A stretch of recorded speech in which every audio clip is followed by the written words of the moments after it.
Hello and welcome to another episode of Boundless Body Radio. I'm your host, Casey Ruff, and today we have another amazing guest to introduce to you now.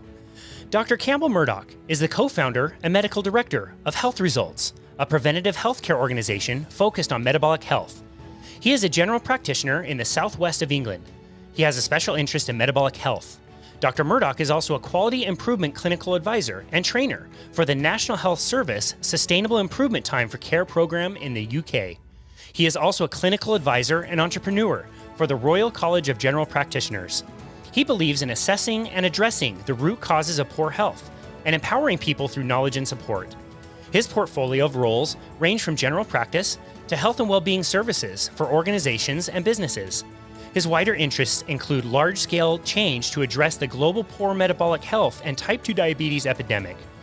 In addition, Dr. Murdoch delivers prevention, health, and well-being services within schools and prisons, and regularly presents at education events and conferences to share learning and keep shifting the world in a better direction.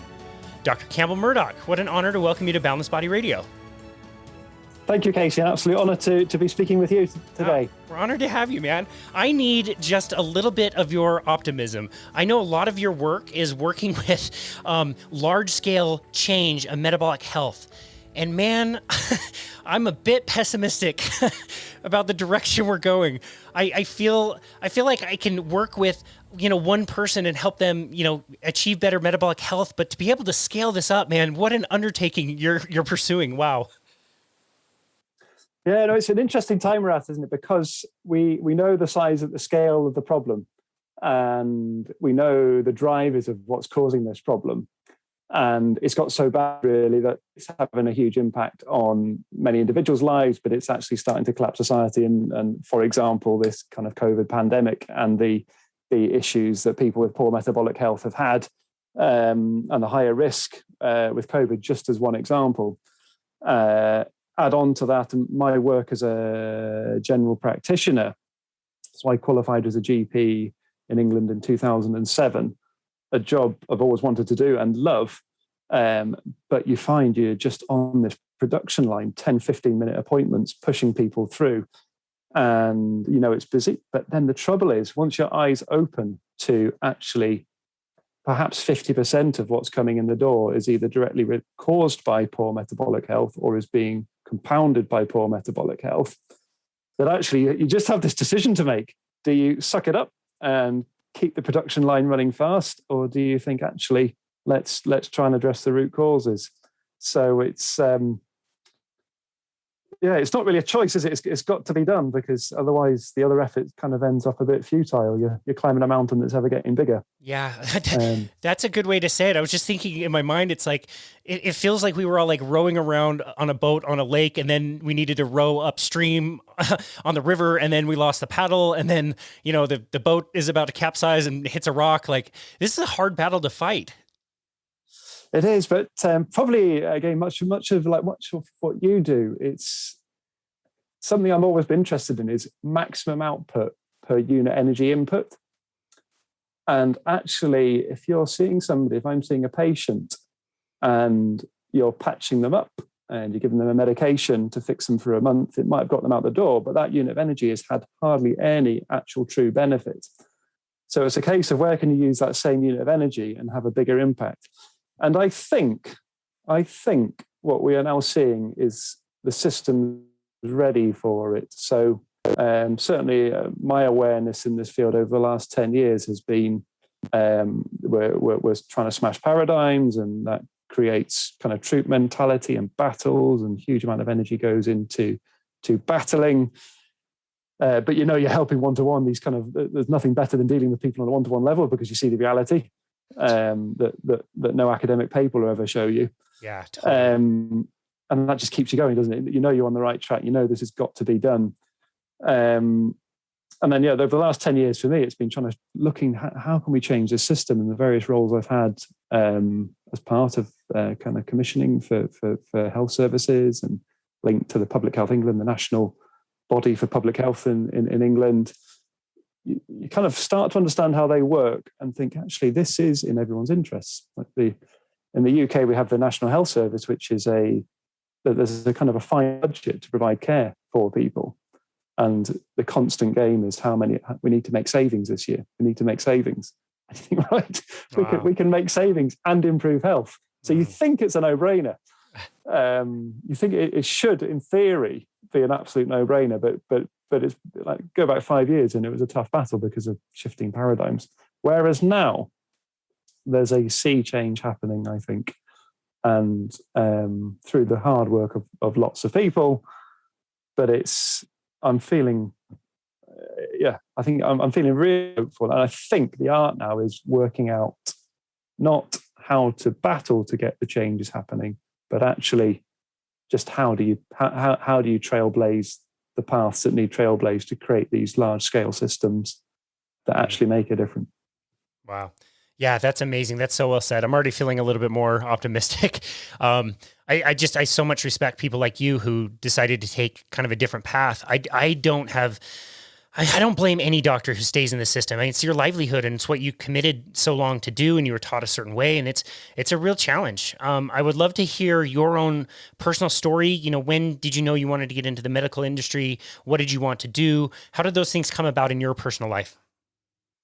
Yeah, so it's really interesting. So probably early teens, it was started looking at medical school just as the destination, with the simple phrase, and just as I gave it my medical school interview, is I like solving problems and I want to help people, and I love the science. Key thing for me is I really love people as well. So it's about putting all that together, but with a real person in front of you, and that whole picture. So general practice was kind of an obvious direction, but with also the awareness, knowing in general practice you can kind of forge your path if you wish to with it. So in the UK, you have the 5 years of medical school, and then when I went through, you did a year of what's called the pre-registration house officer, which is kind of the junior doctor running around doing the tasks. And then I went into 3 years of GP training, where you rotate through accident emergency or ED, obs and gynae, pediatrics, cardiology, a bit of general practice, and then you come out the other end 3 years later. 9 years after starting medical school. So this would qualified be GP. would this be like a family doctor type of thing, like we would call it around here? I think so. Yeah, I think family doctor and GP is probably the same phrase. So basically, it's you work in a clinic, you have a list of registered patients. So it's approximately about 2,000 patients against your name, and you kind of, the way it works here is whatever their needs are, they can book an appointment and you see them. But the difference probably with the way the UK system works is it's a what we call capitated budget. So we'll get a certain amount of money to look after those 2,000 patients, and you need to do everything they want for that budget. So in a way, we want to keep patients away. The ultimate would be healthy patients that don't see you. Ah, interesting. So if you look at the typical healthcare model, though, it's diagnose and treat, and that's what the medical training is. What's the disease? What's the treatment? Off you go. And that works very well for acute problems, and that's what the medical model was designed for. And certainly that's what hospital medicine works. It works quite well in hospital medicine.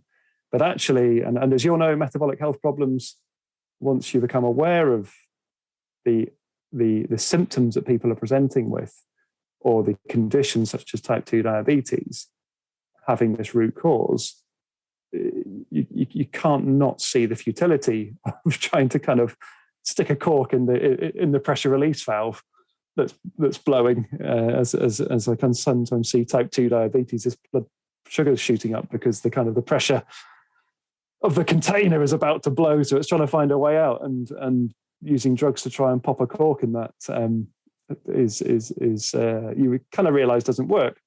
So from a UK general practice system, if you're going to be looking after these patients for the next 20, 30 years, and actually you're starting to see this, you think, actually, unless we do something differently, every one appointment this year will be with two appointments in 5 years. And we're not getting any more money to deal with that. So it kind of makes sense to try and go upstream. But the challenge is the system's designed as a acute care, diagnose and treat, throughput, prescribe model. because that's what that's what worked well 50 years ago. Interesting. But not now. Okay, I'm curious, when you very first started in your career, was that in your consciousness at all, that all of these issues that you would soon be treating were all metabolic related or mostly metabolic related, or was that not on your consciousness at all back then? Yeah, not really necessarily. So I started medical school in 1998. And what was interesting around that time was the advent of preventative medicine, where we're kind of thinking, right, let's get loads of people and drug loads of people, for example, with statins to benefit one. So that thought of we can do something upstream was coming in, unfortunately slightly corrupted by that we use drugs to do this, but that was being implanted. Something else with me, I grew up, my father's a structural engineer, so kind of grew up with, you look at the root causes of why the house is falling down, not just plaster over the cracks. So I'm sure that put some influence in. But lastly, I was really lucky, and I still remember the lecture to this day, of a lecture on metabolic syndrome. And at that time, it was transitioning from being called Syndrome X to metabolic syndrome. And it must have been a great lecture because the information really did stick with me. Then at the time, I then forgot about it as I moved out of medical school into the hospital system, where actually somebody's coming in with a heart attack or a pulmonary embolism or a DVT in the leg. It's not the focus, and certainly discussing those root causes isn't the treatment for that problem at that moment in time. So you kind of forgot about that stuff. And even as I started practicing general practice, you're focused on the complexities of people and consultation skills and the vast knowledge you need for all the different conditions. So at first, it wasn't really on that radar. It was this case of what is this person's real needs, but that was more of a holistic way rather than looking at those kind of physiological markers. So for me, as soon as I qualified as a GP, initially did a bit of postgrad training in teaching and organizational change and leadership, which was kind of interesting, but set me up in a bit of a direction, but teaching wasn't something I was going to focus on. But then went and studied postgrad sports and exercise medicine for 3 years. And the real interest in that was really around how do you get a well human? And I was thinking, right, athletes do a good job of peak performance. What is it they do? And the wonderful thing with sports and exercise medicine is it's a fairly new discipline. So they're quite keen for you to challenge your received wisdom, challenge what you know. Like people with meniscal tears in the knee, like, do they really need surgery for that? Does that actually make any difference? Even though that's what's done, does it go and look at the literature? Does it make any difference? So that started challenging that thinking, and which really kind of just helped expand my brain again. The course that the training touches on metabolic health, but not a huge amount, to be honest. It's more training to be a sports doctor for a football team or something rather than metabolic health. However, as I'm sure you know, the great Prof. Tim Noakes is obviously influential in the sports medicine world. So my awareness of him was increased while studying that, and that was around about the time I think he had his wake up call of this whole thing around insulin resistance. So kind of a number of things came together, and then the real key thing, when you kind of, to answer your question, like what point did my brain flick? What is going on here? It was around about 2012, and I was doing 12, 13, 14-hour days in general practice, family doctoring, and you get to the end of the day and you've got 100 blood test results to file, and we're normally just filing them. High cholesterols, message to the patient, have a statin, etc. Was the kind of firing through these things as quickly as you can so you can get home to bed. And that evening, I was just reflecting on my way to bed. It's like, why does everybody have high triglycerides? And they're just not on the radar as something to worry about. And we didn't really know why they were, so we just filed them. And I was off to bed, had my phone in my hand, and I thought, let's just Google it. So I Googled what causes high triglycerides. And within about 5 minutes, I had this kind of flashback to that metabolic syndrome lecture I had at university, at the same time as having this gut-wrenching, sinking feeling, a bit like when you're a kiddie and you break something you shouldn't have done. and you think I've got to face up to this. You know the scene in the movies where it like kind of zooms in and zooms out all at the same time to like the person's face as like the tornado's coming or something. That's what I'm picturing. Like, holy smokes, what did I just learn? That's crazy. That's it. So that night actually, I can still recall it. I went to bed and like beforehand, I'd never really read any research papers because family medicine is kind of, you've got your guidelines. Let's just, you're so busy. But actually that night I was on my phone all night reading one research paper to the next, kind of building on this reawakening. And honestly, have you seen the film Shutter Island, Leonardo DiCaprio? Yes. Yeah. Is it creepy? Yeah, I won't spoil anybody's in case they haven't seen it. But honestly, by the morning, I was wondering had I what reality was I in? Because this seemed too obvious. Wow. Yeah, so that was a wake up. And the trouble is, as with you, once you see these things, you've either got to accept, okay, I acknowledge this, but I'm going to stay on the production line, work myself to death, not really help my patients, and that's it for the next 30, 40 years of my life. Or actually, let's try and do something about this. So you start with the one-to-ones and you see the gains. And then it's a case of like, for me, it's like, how much good can you do on this earth whilst we're here per unit energy? So actually, that's what motivates me in the morning. So it's kind of over the next 8-9 years, it's been also quite an interesting journey. Wow. So how was that changeover process for you? I mean, we all know you chose to help your patients, but was it something you accepted immediately, or did it take time for you to wrap your brain around or maybe think about how you were going to implement this into your work? Yeah, I guess, yeah. It's difficult to remember the exact detail now, but again, as you see, this stuff is quite obvious, isn't it, once you get your head around it? It took a moment, it took a while to do that, and then a while to kind of think, how do you actually implement this? I would say it's patients with type 2 diabetes was the first focus, because it's kind of barn door, isn't it? It's like, you've got high glucose, we're trying to get your glucose down, let's reduce your carbohydrate. So that's where the real focus started. I would say it took me 2 years to kind of get comfortable with talking about fat with patients and saying, well, maybe we don't need to be so paranoid about eating whole foods with fats in them. And then I guess slowly learning my heart. But like, as we mentioned before, and as you've experienced, like people's what happens to people and what happens on a one-to-one level and with individuals. If you ever go home one evening thinking, really, is this really what we should be doing? And that patient walks in the next day and they're completely transformed. There's no better kind of truth that actually this is effective. This is a good use of time. So I guess I spent the next few years really honing it with individual patients. And then about sort of 2015, I started to think, right, I've got to get off the treadmill. I was doing 4 full days a week of clinical stuff, which were about 13, 14 hour days, wow, plus the administration around that so as you can imagine, I was knackered and thinking, I've seen the light and there's got to be a better way of doing this. And I was also a partner at the time, which again, the way general practice works in the UK, many of the practices are owned by the partners. Actually, they're a great group of people I was with, but I wouldn't have gone into business with them if you were going to set up a business. And I kind of thought, right, well, I need an exit strategy from this. So one of the things I did was got a job with the local commissioners as what's called their person-centered care lead. So again, probably like in the US, what's quite vogue now is let's not focus on the disease, let's focus on the person.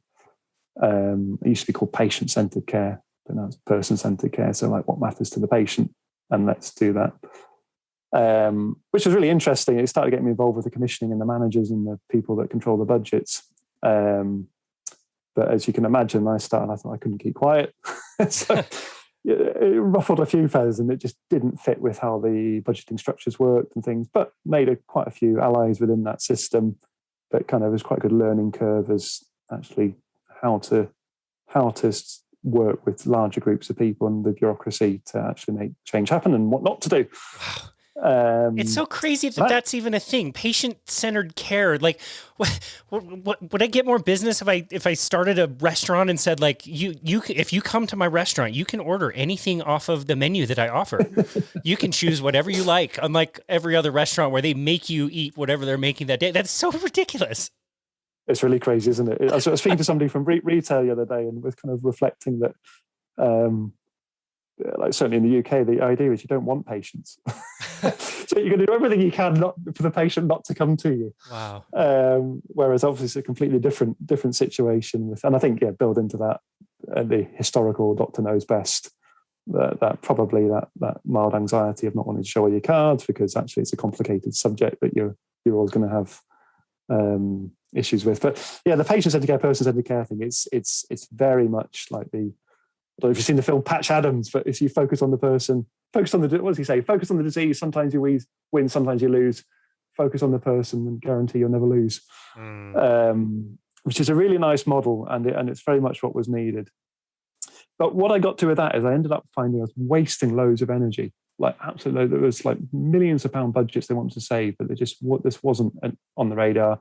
Dietitians who had some influence because it was dietary stuff we were talking about were putting massive blocks up. The diabetes consultants and professors, huge blocks up.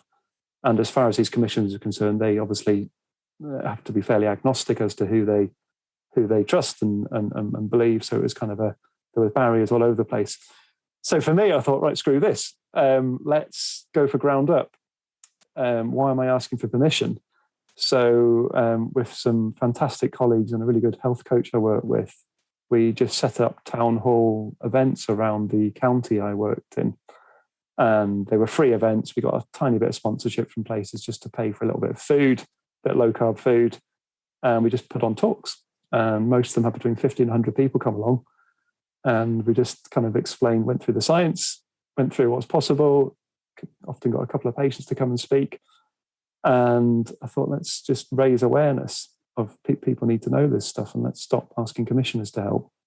And at the same time, I thought, well, what I don't want to do is cheese off my colleagues because they're all good and they're all working hard. So let's just put the feelers out there and see who's interested in a little bit of education around how you adapt type 2 diabetes medications, for example, if somebody reduces carbohydrate, etc. And that created a really kind of productive groundswell. And when you're looking at this large scale change stuff, you're kind of hoping people will pick this stuff up and go and run with it themselves, and other changes happen as a consequence of that. And a patient might go and speak to their own GP and say this happened, and it was Campbell Murdoch, who they would have known, who's told me about this. And generally, I've always looked to try and get on with people and not be too weird. So it would have landed okay, I think, even if it was kind of a bit outside their comfort zone. But again, that was all really useful. But again, it's kind of slow, these things, aren't they? And so I then got a job with Public Health England, who are kind of like the antichrist for low carb diets, and I'm sure must have some influence from industry coming into them. But they had some roles where they were kind of trying to raise the awareness of how important physical activity was for health. And again, I'm sure you're aware that as doctors, we get next to zero training in the benefits of physical activity in health, which again is crazy. So this role was going around the country training healthcare professionals in the benefits of physical activity for health, which we're supposed to stick to the script. But as you can imagine, it dovetailed perfectly into talking about metabolic health diet. Wow. Which was a really neat way of getting to probably a couple of thousand healthcare professionals, anaesthetists, nurses, and things that just to start dropping some seeds. And what was really interesting with that, actually, after a couple of years of doing that, they were starting to get feedback. Public Health England was starting to get feedback of how much people were enjoying the session, especially to talk about diet. Wow. And so we had I think he's currently still in charge of the nutrition stuff, chap called Louis Levy, told us, right, when you're going out, you can't talk about diet. And if you're going to talk about diet, you're going to tell people about the Eat Well plate, which is effectively the equivalent of your food pyramid. At which point I said, well, that's ridiculous because we're here to help people. And actually, what's the point of going and exerting all this effort talking about physical activity if we're then not giving the wrong information about diet, and it's just ethically wrong. So we had a good old debate and told them which way I was going, but basically said I will be better part company because I'm not going to toe the line with this. But which again is another good learning experience just of how these systems work. So where that then got me to, and probably again much like what you're doing, is actually let's operate. That there's a demand for this stuff. There's a need for it. There's an enthusiasm for it. There's this massive kind of people want help. No one wants to be sick, and there's a lot of energy around this now. So again, let's stop asking anyone for permission, and let's stop trying to involve stakeholders who aren't actually that interested. Let's just go to where every stakeholder benefits and is interested. And if that isn't immediately on our plate, well, let's create that instead. So for me, then it was next step was about like, how do we just go and do this and try and kind of at least pay the mortgage at least. Wow. Which is a challenge in the UK because people aren't used to paying for healthcare. Right. Which again will be different from the States because healthcare is free. Which I think the government are slowly trying to change now, ever so slowly. So, but it's a slow game. So I kind of registered to be a private GP as well, which became an expensive hobby. Because again, this stuff doesn't really fit with that 10-minute appointment. Let's do your surgery and get paid for that. It's much more involved. And if I'm honest, the way your approaches will be is there's a way to do it. This stuff isn't treated with a doctor consultation. It's just the doctor consultation's there to pick up an individual problem now, not kind of treat, not the whole approach. So with a variety of other things going, networks going on, and publishing some papers around kind of the other large-scale change. I published a paper on what you do with medication when somebody reduces their carbohydrate with type 2 diabetes, again, just to try and get that upskill other clinicians and try and create that large-scale change. I also then started thinking, well, let's start looking who these interested stakeholders are. So this is what got me into the business health field, because it's think actually, well, basically employers want people to be healthy because people are probably more productive and less long-term sickness, and it's kind of the expectation now that employers do something useful. And actually, they've got a bit of a budget for this. And then with the ability of point-of-care testing now, you can do some relatively simple metabolic health tests, combine that with some training, and effectively you've got metabolic health training programs you can deliver. You build the infrastructure around that, and then, as far as I'm concerned, a GP can then pick up the problems that come as a result of people already on the journey, not initiate the journey in the first place, is how I now see it. Wow. So that kind of brings up to date, really. So founded last year, went from kind of doing this in a small way to co-founding with a fantastic entrepreneur, Steve Bennett. We co-founded Health Results to really just press the booster button on this and make it happen with kind of really create the preventative healthcare organisation that's needed. Wow. And all the facets of that. Wow. So that kind of brings us up to date, I guess. That's amazing. I just think it's so cool when you decide to go out on your own. Nothing is created for you, and so you become a savage and just go create it yourself. Like, I'd love that. That's really amazing. I'm really curious. You mentioned metabolic health tests that can be really simple. What kinds of things are you testing with people? Yeah, I mean, what's really interesting is the tests are the base tests are really simple. So you look at metabolic syndrome. As been known for decades, they use waist circumference, they use triglycerides, they use HDL cholesterol, they use fasting glucose, and they use blood pressure. And there's a couple of different sets of criteria of where the cutoffs are for those. But then it's if you score 3 out of 5 of those, you've likely got insulin resistance. So with point-of-care testing, I mean, glucose is obviously very easy to test and extremely low cost. Waist circumference, you need a tape measure. blood pressure is straightforward. But now we can also, at a relatively low cost, test triglycerides and HDL cholesterol there and then. Now, as you'll know, none of these measures on their own are indicative of poor metabolic health, insulin resistance, but the more that are showing to be in the wrong place, the more you can kind of say, actually, there's likely to be an issue here with insulin resistance, high insulin levels, poor metabolic health, etc. So what we've done with health results is kind of taken really those metabolic syndrome criteria and also put them together in various ratios to produce a single score. So I very quickly learned, actually, although this stuff is relatively simple, actually, if it's never been on your radar, get given these 5 results, you've never heard of triglycerides and you've been told they're a bit high, and therefore that means you've got poor metabolic health. It just doesn't translate to people. So we, after much deliberation and review of the literature and things, we created the Health Results Metabolic Score, HRM score, which basically gives you a metabolic health score on a range of 0 to 100, 100 being kind of good condition. And what's great about it is it's a relative score. So your score of 50 wouldn't be able to compare to somebody else's 50. But we know, and and this is what's important to me, is we're there to make a difference. So if you score 50, we have a bit of an idea of where your body is. Therefore, we have a bit of an idea about what actions will also be useful to improve your health. But also, we're going to give you some information. And if you want it, you can have some coaching support and et cetera, et cetera. But when we come back and test in 3 months' time, if you've done those things we've said, that number will be better versus typical health and well-being, lifestyle-y stuff is kind of a bit softer. And actually, no one's got any skin in the game with the information like the Eat Well plate or the food pyramid. It's kind of, here's what you should do, but we're not going to measure anything to say. So for me, it was really important that if I'm going to go out there and talk about this, I want skin in the, I want to be shown up as a charlatan if what I'm saying is nonsense.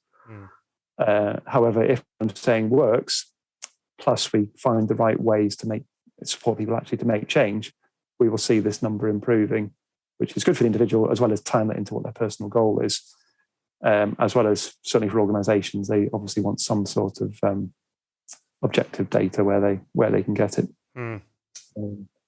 So that's the basics of it. I think what would be great to add in would be like some really good quality bioimpedance scales. And I think the work that you've done over the years would be fantastic to build in. At the moment, around the respiratory quotients thing, at the moment, I think going into organizations, you've got to keep it quite kind of simple, straightforward. But actually, as you layer the service up for individual needs, so the kind of goal is what's the base that meets 80% of people's needs, and then layer stuff up after that.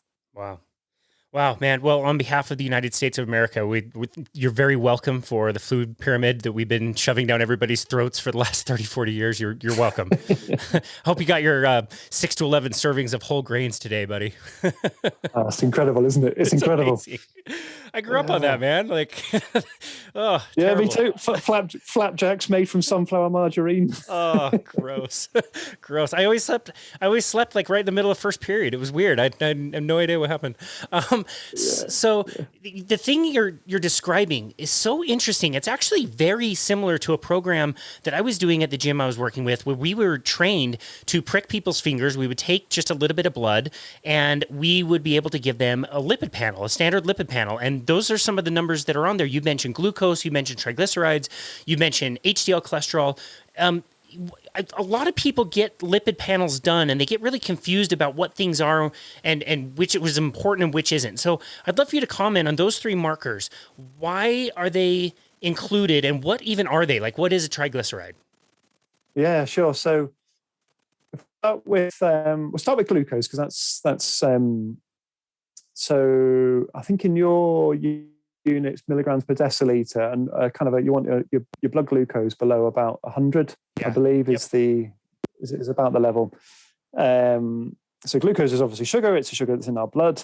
We can eat glucose. We can also eat starch, which is long chains of glucose. And when we eat it, we digest it into glucose and it goes into our blood. We have glucose stores in our liver, glycogen. We have glucose stores in our muscle, which is glycogen, which is basically like the body's form of starch. So lots of glucose molecules joined together. Now, what's really important as a core concept is the body has to maintain homeostasis. And homeostasis is balance and a sense of harmony within the body. No matter what's getting thrown at it, there are certain things that need to be kept in the right place. And the analogy I sometimes use with patients would be like a room. You want a room at 20 degrees Celsius. So you have an air conditioning unit. It might have a big window where the sun's blasting through. You have the sensor that says the temperature is going up. Let's turn on the air conditioning to bring the temperature down. So there's those mechanisms all throughout the body, including for glucose. Now, for your units, it's actually easy to work this out, but the units we use in the UK for blood glucose is millimoles per litre. So it's kind of hard to translate what that is into intangible everyday figures. But it probably wasn't until about 2015, actually, I kind of worked out, or I think somebody told me actually, what's normal blood sugar, what's normal blood glucose in grams. So you may well already know this, but the average adult human has about 5 litres or 8 pints of blood in them. And at this glucose concentration of 100 milligrams per decilitre, you can actually quickly work out that's 1 gram per litre or 5 grams in 5 litres. So normal blood glucose is 5 grams or about 1 teaspoon of glucose in your total blood volume. Tiny. Which is an absolutely tiny amount, isn't it? So the body's going to hold that really tight. Type 2 diabetes can be diagnosed if your fasting glucose is just 7 grams, so just half a teaspoon more. So the body's working, it's going to hold on to that really tight. And this comes back to that thing I said earlier about the pressure cooker. So the body's going to be doing everything it can. If you're going to challenge blood glucose all the time, if you're going to eat loads of sugar and loads of starch and so healthy whole grains, and keep pushing that glucose into your blood, the body's got to keep getting rid of it. The keeping blood glucose normal is such an important thing. The body will make sure the rest of the system takes the hit before blood glucose goes up. And so the way it does that, so when blood glucose goes up, obviously as you know, but go through the body releases insulin, pancreas releases insulin. Insulin knocks on the doors of cells around the body and says, open your door, let the glucose out of the blood and into cells. It also tells the liver to stop making glucose, because our liver can make glucose, which is why we never have to eat a single molecule of sugar or starch in our life and can live quite happily, because our liver can make all the glucose we need, and we don't need that much, so it's quite effective. So the insulin will tell the liver to stop making glucose when we have too much in the blood, which makes sense because we don't want any more. And it will also tell the liver to turn any excess sugar into fat to get rid of it, because once you've filled up your sugar stores, it's got to go somewhere else. It turns into fat. That fat then has to go somewhere, so it gets shuttled off to the fat stores. And then when they start to fill up, then the fat kind of starts packing out the liver, it starts packing out the muscles. So now you've got a problem that if you keep these behaviors going where you keep challenging your blood sugar, you're keeping eating sugars, keeping these starches, and your body's really struggling, it's hammering out as much insulin as it can to try and push this glucose out of the blood. It's turning that glucose into fat as fast as it can. It's trying to pack that fat away, but it can't, because the body's at war with itself. There's this civil war going on. It's like survival of the fittest. And basically what then happens is the fat's being made by the liver and pumped into the blood. Fat stores are full. They're really not wanting to take that extra fat, and therefore the fat in the blood goes up a bit. And that's triglycerides. So the fat that's floating around in the blood is called triglycerides. So that's why you see that going up with poor metabolic health. And again, it's extremely common now. It's like really, as I said, it was my awakening. It's like, well, why is everyone's triglycerides high? And it's because this is such a common problem. So people's triglycerides will often be high even if their glucose is still normal, because the glucose is kind of the one that wants to be really kept in check until the last minute before when the system explodes, that's when glucose goes up. And then the last one you mentioned, HDL cholesterol. So HDL cholesterol is kind of technically something called a lipoprotein. So basically it ships various things around the body, including fats, and it ships things back out from the body into the liver. There's another thing called lipoprotein called LDL cholesterol, which everyone kind of gets known as bad cholesterol, but it's not the right name for it, but that's what people know it for, and that's kind of shipping fat out of the liver. The basically what happens when you've got poor metabolic health, when you've got a liver that's kind of cheesed off and overstuffed, when you've got high insulin levels, it drives the HDL cholesterol level down. It's just kind of a consequence of it. It's driving the HDL cholesterol down. And as a result, that's one of the markers of poor metabolic health. Now, what's important is, as I said before, no one of these markers is reliable on its own, because the human's body's this kind of amazing complex system where there's a billion things going on at one time. So you'll sometimes see, like type 1 diabetes, for example, the glucose could be high, but actually they're not metabolically sick. Glucose is high because they're not making insulin. And equally, triglycerides could be really high, either for genetic reasons or alcoholism or other causes. So you can't rely on just one measure, and that's the importance of getting these kind of, you don't need loads of measures, but a range of measures to say, actually, all these things are coming together. And going back to actually when you see this stuff of what happens to you, I quote another film, The Matrix. I'm sure this must have happened to you. You know, when you see the ones and zeros and suddenly everything makes sense. That's what happens when you look at these measures. Instead of the typical medical high glucose is bad, let's treat glucose, when you see all of these measures together as a jigsaw puzzle, suddenly you create that clarity of sight again, and it's immediately obvious what's going on with somebody. Wow. That was one of the best explanations I've ever heard of that system. And you're right. Like if we are swimming in energy everywhere, fat, glucose, all over the place, and everything's full, the solution becomes fairly obvious, I would say. Yeah, absolutely. One of the ways I look at it,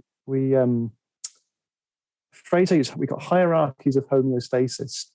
So we've got, like, blood glucose has got to be kept normal. We want to try and keep our fat in our fat stores. And if the body's kind of really at peace with itself, and we're not overloading it with incoming sugar, we're not overloading incoming overall fuel, we're doing some physical activity, we're getting some sleep, which is going to help the whole system stay in harmony, then actually it's like that neighborhood where the neighbors are looking after each other. They might cut each other's grass, and if the bins haven't been taken up to the neighbour, you might be wondering why. You might be wandering by and thinking, "I got a bit of time spare today. I'll help them out." And that's kind of that metabolically healthy situation. Everything's kind of just, there's no pressure points, and you stress it a bit, and it absorbs it and deals with it and settles again. Whereas that poor metabolic health is like everyone's house is full of rubbish. Everyone's got rubbish all over their garden. Everyone's struggling to get the resources they need and use them properly. Traffic jams are everywhere, and what you get then is you get people fighting with each other. You get kind of people acting in their own interests, and that's just like the human body, because each one of these systems is important. And I think that's just exactly what we see. And then different people will express that in different ways depending on kind of which system's kind of strongest or weakest, or whatever the issue they're dealing with. And yeah, there's a lecture I sometimes do to medical students and doctors is, how do you break a human? Wow. Like everybody Perfect. gets it within like 3 minutes. It's like, what do? Well, you feed them crap, feed them a load of sugar, you stop them exercising, you stress them out all the time, you stop them sleeping. It's like, yeah. Now look at what we're doing. Is it any surprise that if we address these things, people get better? Yeah. Wow. Wow, that's amazing. That's so very well explained, and I'm so grateful that you'd be able to go there with us. You already mentioned a paper that you did recently, and we see some familiar friends, the Unwins. Got to interview them not too long ago. Dr. Mark Cucuzella is on that paper as well. We got to interview him twice. Actually, just amazing, amazing people. Can you tell us a little bit about the study and what you discovered? Yeah, really amazing group of people, aren't they? So amazing. Both David, Jen Unwin, and actually Jen Unwin, she's our director of psychology for health results, which is fantastic. And Mark, I absolutely love Mark. He's got the most amount of energy of anyone I've ever met. Totally. He's fantastic. So that paper, so what happened really is you start to see there's this emergent delivery of low carbohydrate services for people with type 2 diabetes. And the opportunity I saw here was, like, one, there is this medical need. People need to know, like, if we're delivering programs, if to reduce your carbohydrate, and yet GPs don't know how to change medication, that's a barrier for the patient. It's a stress for the GP. It's a barrier for the patient. And what's going to naturally happen there is it's going to be downplayed and brushed off. And that's not good for anyone. So one reason for doing this paper was let's just spell out what's actually extremely simple, deprescribing. How do you deprescribe diabetes medications when somebody with type 2 diabetes moves to a low carbohydrate diet? And quite surprisingly, this had never been published before, this information. And it's not difficult, but I think clinicians are kind of finding their way forward. So we got a group of us together with a range of expertise and basically just put a paper together. Unfortunately, the journal was very British Journal of General Practice, which is kind of quite well circulated in the UK at least. They really pressured us with keeping the word count down, which at the time of writing was quite frustrating because obviously you want to describe all the nuances of what you do with the exact amount you might change the insulins and things by. But actually, with that demand to keep the word count down, we ended up with what was actually a very, very simple description of what to do. And what was important for me is actually we made sure this was an open access paper because I want people with diabetes to read it. I don't want them to make any changes to their medication that aren't safe, and I want them to do that in combination with their prescriber. But actually, let's empower people. It's their life and their health. Let's make sure they know this stuff exists. And if their clinician wants some help, read this paper, and you can trust it because it's in the British Journal of General Practice. If their clinician's a bit resistant, it's quite tough to do that when somebody's turning up with a paper that says, here's a paper published by a group of people that are doing this, and it's in the British Journal of General Practice. So it's kind of one of these large-scale change pieces to it as well. So yeah, that's where kind of that appeared from, and it was really just it's called a clinical intelligence article, so it's kind of what we've been doing for years. I love the title, Adapting Diabetes Medication for Low Carbohydrate Management of Type 2 Diabetes, a Practical Guide. It's like, it makes it obvious in the title, like you are going to have to get off of your medications if you approach your diet this way. Like, why would every diabetes patient ever that you hope would see this paper look at this and go, wait, what? This is an option? Like, hell yeah, like I want to do this. You're absolutely fine. I mean, that was one of the big reasons for writing it. I thought, we got to move this discussion on. It's ridiculous, this discussion about like somebody got high blood sugar, they should eat less glucose to bring the sugar down. That seemed to be a ridiculous conversation to be having, but it wasn't really making as much forward momentum as you would expect from that kind of ridiculously simple thing a 5-year-old could. Actually, on that point, I must share this with you. When I did one of my first presentations to the public in one of these town hall events I mentioned, I was sitting on the sofa, and my now oldest daughter was 4 at the time. And I was sitting there finishing the slides for that evening. And I'd just kind of done on the slides, type 2 diabetes condition of high blood glucose. And we kind of said how much glucose is in the blood. And then I put a question on there. Right, if you had too much glucose in the blood, would you A, eat more glucose, or B, eat less glucose? And Arabella, who was 4, was at the other end of the lounge. I said, Arabella, if you had too much sugar in your blood, would you eat more sugar or less sugar? She's like, less. Okay, got it. So I asked the question that evening to the public, and they obviously all got it. About 6 months later, I was asked to come and present on the evidence for low carbohydrate diets to a load of about 70 healthcare professionals, including a load of professors and dietitians in Oxford, because there was a few GPs championing the low carb thing. It was creating a bit of a scene. So this kind of thing got put together. And I thought, well, I'm not academic, and I thought these professors kind of henpeck each other for a sport. And actually, evidence is from kind of randomized controlled trial studies at that point was pretty shaky. But I thought physiological evidence is pretty sound. So I asked them this exact same question. So I took them through the type 2 diabetes, high blood sugar, normal. I asked them what's normal blood sugar in grams, and none of them knew. They didn't know the 5 gram, 1 teaspoon thing. They never stopped to think about that. And then I said to them, right, you've got high blood sugar. Should you eat more sugar or less sugar? Not one person answered. And interestingly, at the end, I was expecting to get annihilated, but there was not one question at the end of the presentation. Which, anyway, so there was all that was going. So I thought, actually, let's move this conversation on. So again, people will argue, won't they, with the argument they have. Whereas actually, if we assume that argument's finished and we'll move on to the next step of practical implementation, let's stop arguing and just move the conversation on. So that was another purpose of that paper. Wow. Which is, again, it's a learning I've done along the way. Don't create battles if you don't need them. Just move the system along. Yeah, man, I love that. It's really funny. It sounded like a trick question to them or something. Yeah, it's ridiculous, isn't it? It's so ridiculous. So founding Health Results and working to, scale up some of these things so more people can contact them. What has that meant to you?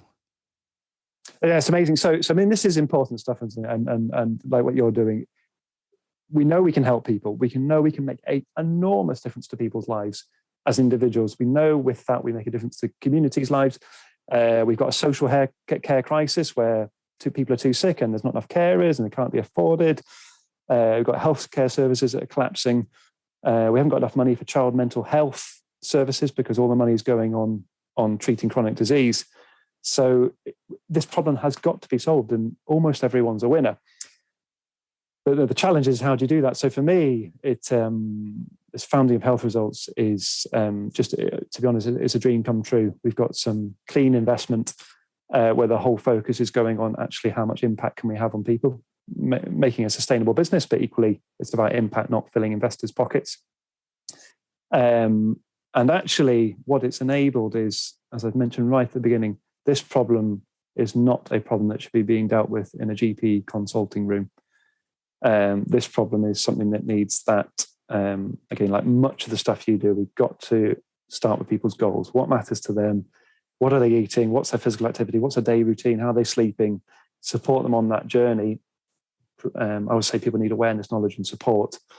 Provide that in a way that's affordable for the vast majority of people, or if not everybody. Find ways of getting that education out there, knowing that that's going to help a percentage of people. And then how do we layer in the variety, the kind of pick and mix different things that people, so some people want accountability and coaching. Some people will need a group to be part of. Some people want some reassurance and advice that they're definitely what they're doing and confidence that what they're doing is right. Some people will get a peculiar symptom that doesn't make sense and will need that medical piece then. But that's where the medical piece comes. So for me, it's about creating that true multidisciplinary team, and not just thinking in the medical world, but it's like, we're a group of people making a difference. Let's create the infrastructure to do that. And I get the feeling it can't fail. It's a challenge, as with all of these things, of how you forge the path, isn't it? But actually, the need's there, the energy's there, you get the results.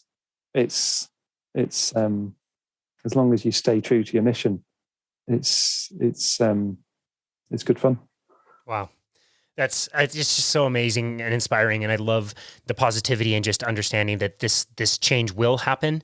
I'm really hoping you're right, man. I'm really, really, really hoping you're right, because it's so important.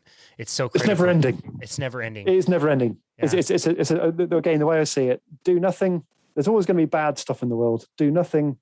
And your time on earth has allowed a bit more bad stuff to happen.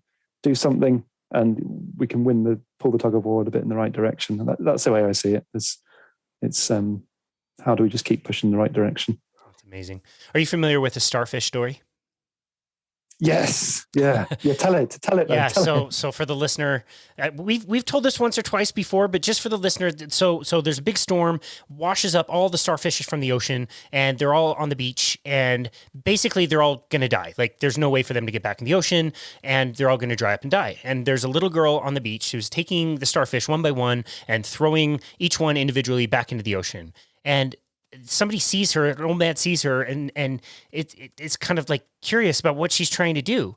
And he walks up to her and says, "Little girl, like, look at all the starfish. There's way too many starfish than you could ever save in your life. Like, Like, what kind of impact do you think you can make? You're not going to fix this problem. And so she looks down, picks up a starfish, throws it in the ocean, and she says, well, it made a difference to that one. And I have to remind myself that constantly. It's a really beautiful story. And it really reminds us, like, we're going to keep putting this information out there. We're going to keep trying. We're going to keep learning. We're going to learn, like you are, learn new ways to communicate with people, or communicate with different people, or communicate with them differently, or create something that hasn't been created. And I just look at what you do, and it is very inspirational, and it does make me optimistic that, if we can't fix the entire world, we can fix as many people as want to be fixed and want to hear this message and want to improve their lives. So it's really incredible what you're doing, and I really highly respect it. Yeah, totally. It's totally on to speak to you. And again, this is about creating that preventative care ecosystem. So people like you, and how do we come together as a network in some way? And that's what then creates that large scale change and that momentum and that energy. And that's how you start chucking 10 starfish back in the sea. And then the starfish start calling to their mates saying, stop lying on the sea. That's right. Kind of move in this direction. That's right. Yeah, I love that. I think the more we can build bridges with each other and all of our different approaches for the same goal, I think you're absolutely right. I think that will bring the change that needs to come. And yeah, again, just so grateful that you're moving the ball forward. What is one simple thing that you would like the listener to take away from this conversation and apply into their lives? Yeah, so much. But I would probably say, if you haven't before, stop and just think to yourself, what matters to me? If you can write it down, write it down. If it's a picture, a photo, do that, because that's what drives the change. And I'll leave you with one other, the health results one rule, actually, which I've learned from years of dealing with probably over 100,000 patients now, and the number of people that walk around with negative self-view and poor self-judgment, probably from childhood and things. And we've got to remove judgment of self. So the health results one rule is, what you do is not good or bad. Therefore, you are not good or bad. What you do can be helpful or unhelpful, and helpful moves you towards your goal. And I think if people can stick to that and know what matters to them, then with the right advice, right support, they'll achieve masses. Wow, what a beautiful ending to this conversation. Dr. Campbell Murdoch, where can people go to find you and your work and connect with you? Yeah, so the best place, probably Twitter, at Campbell Murdoch.